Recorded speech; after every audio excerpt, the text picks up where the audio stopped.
నమస్కారం డాక్టర్ గారు. నమస్కారం అండి. డాక్టర్ గారు, అయ్యా, ఈ మధ్య కాలంలో ఎగ్జాటిక్ ఫ్రూట్స్ అని, ఇంపోర్టెడ్ ఫ్రూట్స్ అని బాగా దొరుకుతున్నాయి మార్కెట్లో. అవునమ్మా. అవి ఎలా తినాలి, అసలు తినొచ్చా లేదా, ఏ సమస్యలు తీసుకోవచ్చు, ఇలాంటి ప్రశ్నలు చాలా మందికి వస్తున్నాయి. అవునమ్మా. కానీ దానికి తగిన ఇన్ఫర్మేషన్ అనేది చాలా తక్కువ మందికి దొరుకుతుంది. మరి ఈ రోజు ఎపిసోడ్లో భాగంగా ప్రెసిమాన్ ఫ్రూట్ గురించి తెలుసుకుందాం. ఇది చూడడానికి కొంచెం టొమాటో లాగే ఉంటుంది, కానీ ఆరెంజ్ కలర్లో దొరుకుతుంది మార్కెట్లో. స్వీట్ టొమాటో అని చెప్పేసి అమ్ముతున్నారు చాలా మంది. మరి ఇది ఒకసారి చూడడానికి ఎలా ఉంటుందో బొమ్మ చూపిద్దాం ప్రేక్షకులకి. దాంతో పాటుగా దీంట్లో ఏమైనా పోషక విలువలు ఉన్నాయా, ఆ విశేషాలు కూడా తెలుసుకుందాం. ఇది నేను తిన్నాను, 3-4 సంవత్సరాల క్రితమే తిన్నాను. ఓకే. అమెరికా నుంచి మా సిస్టర్ వస్తూ ఆవిడ దొడ్లో పండించారని తీసుకొచ్చి పెట్టారు. మొదటిసారి తిన్నాక అసలు ఏమనిపించిందో తెలుసండి. కొరుకు తింటుంటే కరకరలాడుతూ ఎంత బాగుందో. కానీ అటు వెర్రి తీపి కాదు, ఇటు పులుపు ఉండదు, మంచి టేస్ట్. అసలు అన్ని ముక్కలైనా సరే ఆపకుండా తినేసొచ్చు. ఒకసారి రుచి చూసామంటే రోజు ఇది తింటే అంత బాగుండు అనిపిస్తుంది అనమాట. కానీ ఇవి చూడముచ్చటగా కమల మంచిగా పండిన తర్వాత ఏ రంగు ఉంటుందండి, అలా మంచి కలర్ఫుల్గా ఉంటుంది. లోపలంతా కండ, ఏదో గుజ్జు నీరు అట్లేం ఉండదండి. ఇది మంచి కండ ఉంటుంది. నములుతుంటే కూడా జామకాయ దోరగా ఉన్నప్పుడు కొరుకు తింటే ఎట్లా, కొంచెం ఇప్పుడు తైవాన్ జామ మెత్తగా ఎట్లా ఉంటున్నాయి, అలా స్మూత్గా భలే బాగుంది. ఓకే. అన్ని ప్రాంతాల్లో విజయవాడ, హైదరాబాద్, వైజాగ్ ఇలాంటి పెద్ద పెద్ద సిటీస్లో అన్ని చోట్ల దొరుకుతుంది, అమ్ముతున్నారట. ఇప్పుడు అన్ని చోట్లకి వచ్చేసినాయి. మరి ప్రతి పండుగ ఒక సీజన్ ఉంటుంది కదా డాక్టర్ గారు? అవునమ్మా. ఇది కూడా సీజనల్ ఫ్రూట్ అయినా లేకపోతే సంవత్సరం అంతా దొరుకుతుందా మనకి? జూన్, జూలై నుంచి దగ్గర సెప్టెంబరు, అక్టోబర్ వరకు దొరికే అవకాశాలు ఉంటాయమ్మా. ఓకే. ముఖ్యంగా వాతావరణం కొద్దిగా ఒక మాదిరి చల్లదనం ఉండే ప్రాంతాల్లో ఇవి బాగా పండుతాయి. మొక్కలు కూడా మనకు దొరుకుతున్నాయి. ప్రెసిమోన్ మొక్క విత్తనాలు కూడా దొరుకుతాయండి. ఓకే. వీటిని గత వర్షాకాలంలోనే మనం కొద్దిగా వాతావరణం చల్లగా ఉంటుంది కదా, ట్రై చేసి చూద్దాం. పోయిందేముంది, ఒక మొక్క తెచ్చుకుని కాస్తే. ఇప్పుడు మా అక్క కుండీల్లోనూ అక్కడ నేల మీద బాగా విపరీతంగా కాపించుకుంటున్నారు. ఇతర దేశాల్లో అంటే వాతావరణం, ఇది జపాన్ నుంచి వచ్చిన ఫ్రూట్ అట. ఇప్పుడు అన్ని దేశాలకి వెళ్ళిపోయింది, అందరూ మొదలెట్టారు. ఈ ప్రిజుమోన్ ఫ్రూట్ అనేది సీజన్గా దొరికినప్పుడు ఆ 3-4 నెలలు వాడుకుని, వర్షాకాలంలో అన్సీజన్లో అన్ని డ్రై ఫ్రూట్స్ వల్లే ఈ ప్రిజ్మాన్ కూడా డ్రై ఫ్రూట్గా చేసి అమ్ముతున్నారు అన్నమాట. మనకి ఫ్రెష్, అటు డ్రై, 2 రకాలుగా మనం వాడుకోవచ్చు అమ్మ. మరి ప్రతి పండులోని మనం పోషక విలువలు చెప్తూ ఉంటాము, ఎందుకంటే దానిలో అన్ని పోషకాలు ఉన్నాయి అని తెలిస్తే తినే అవకాశం ఎక్కువ కాబట్టి. అవునమ్మా. దీంట్లో పోషక విలువలు ఏంటి డాక్టర్ గారు? 100 గ్రాములు ఫ్రెష్ తీపి టమోటా అట్లంటే గుర్తుంటుంది కొంతమందికి. అవును. దాన్ని కనుక తీసుకుంటే శక్తి 80 కిలో క్యాలరీలు, పిండి పదార్థాలు 19 గ్రాములు, మాంసకృతులు 0.5 గ్రామ్స్, కొవ్వులు 0.4 గ్రామ్స్, పీచు పదార్థాలు 4 గ్రాములు. ఇవన్నీ ఫ్రెష్ ఫ్రూట్లో ఉండే పోషకాలమ్మ. మరి డ్రై వెరైటీ కూడా దొరుకుతున్నది కాబట్టి ఈ డ్రై ఫ్రూట్లో కూడానండి 25% వరకు నీటి శాతం ఉంటుంది. ఇందులో శక్తి 270 కిలో క్యాలరీలు, పిండి పదార్థాలు 73 గ్రాములు, మాంసకృతులు 1.6 గ్రామ్స్, కొవ్వులు 0.5 గ్రామ్స్, పీచు పదార్థాలు డ్రై ఫామ్లో 15 గ్రాములు ఉన్నాయన్నమాట. ఎండు ప్రిజిమోన్ ఫ్రూట్లో ఉన్న పోషకాలు అన్నమాట.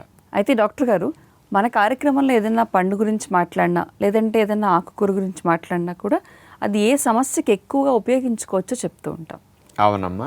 ఈరోజు ఎపిసోడ్లో భాగంగా ఈ ప్రెసిమాన్ ఫ్రూట్ అన్నది ఎవరు ఎక్కువ తీసుకుంటే మంచిదో చెప్తారా? ఇది ఫస్ట్ బెస్ట్గా క్యాన్సర్ ఉన్నవారికి, కీమోథెరపీ, రేడియేషన్ ట్రీట్మెంట్లు తీసుకునే వారికి, రకరకాల మందులు వాడేవారికి ఇది మంచిది.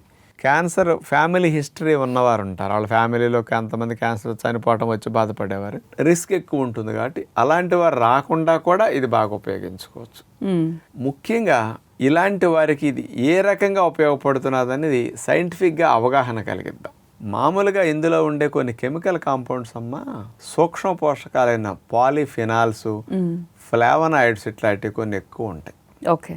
ఇవేం చేస్తున్నాయంటే క్యాన్సర్ కణాలు ఏవైతే ఉండి ఒక కణం 2 గాను 2 4 గాను అట్లా పెరిగిపోతూ క్యాన్సర్ని స్ప్రెడ్ చేసుకుంటూ సంతతిని బాగా స్పీడ్గా అభివృద్ధి చేసుకుంటూ ఉంటాయి. మనం రేడియేషన్, కీమోథెరపీ పక్క ఇస్తున్నా అది విజృంభిస్తూ ఉంటుంది, పక్క భాగాలకు వెళ్ళిపోతుంది. ఈ ఫ్రూట్ ఏం చేస్తుందో తెలుసండి, అంత విచిత్రం అంటే ఆ క్యాన్సర్ కణాలకి మరి పోషకాలు వెళితే కదా విభజన చెందేది.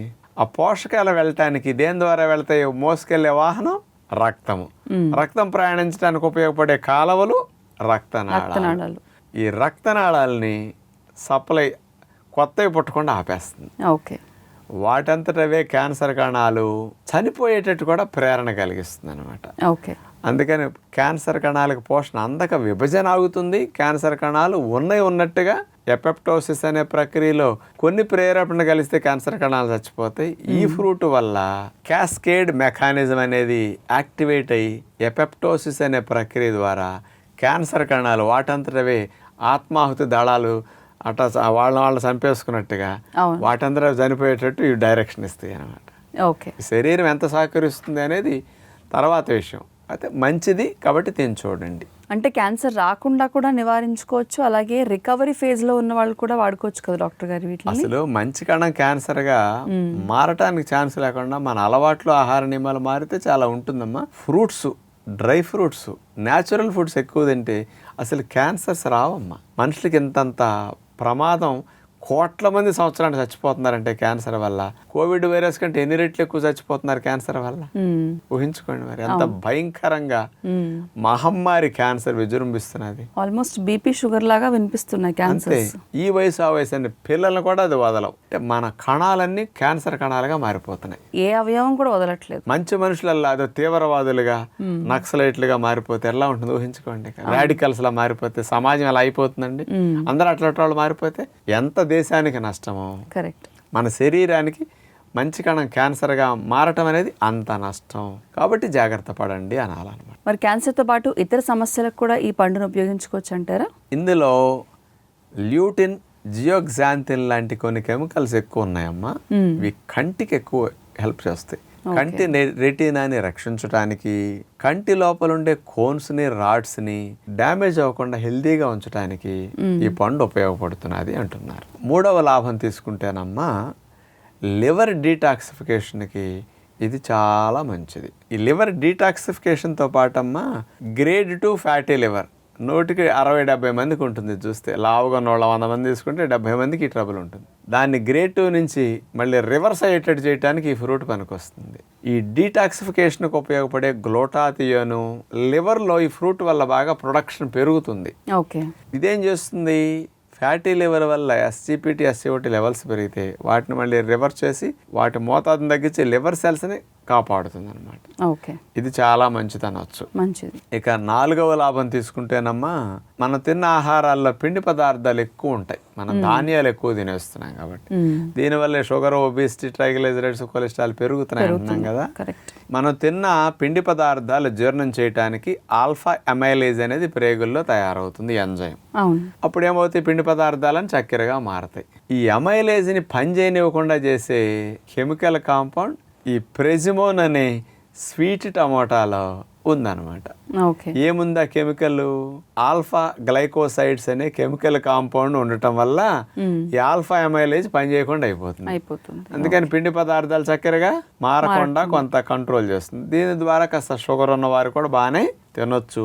ఒబేసిటీ, కొలెస్ట్రాల్, ట్రైగ్లిజరైడ్స్ అనుకొని తింటే పిండి పదార్థాలు అటు కన్వర్షన్ కాకుండా కొంత కంట్రోల్ చేయడానికి పనికొస్తుంది. అంటే ఈ పండు మామూలుగా మనం ఇతర పళ్ళు తీసుకున్నట్టు మీరు ఇందాక చెప్పినట్టు ముక్కలుగా కోసుకుని తీసేసుకోవచ్చు, లేకపోతే జ్యూస్ గా?